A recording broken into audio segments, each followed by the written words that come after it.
How to buy products using Google Lens result. Are guests facing issues to buy products from Google Lens result? If that's so, then this video might help you out. Without further ado, let's get started. First of all, open Google app on your mobile device. Once you open the Google app, now tap on this Google Lens icon.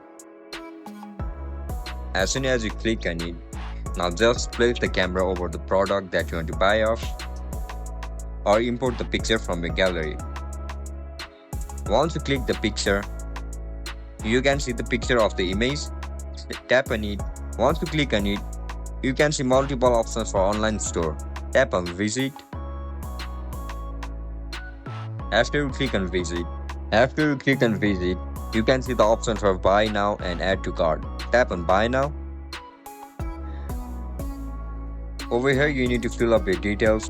Once you fill up the details, you will be able to buy the product. And that's it guys, that's how you're gonna buy product using the Google Lens result. If you guys found this video helpful, don't forget to like, share and subscribe to our channel. I'll catch you up in the next one. Bye bye.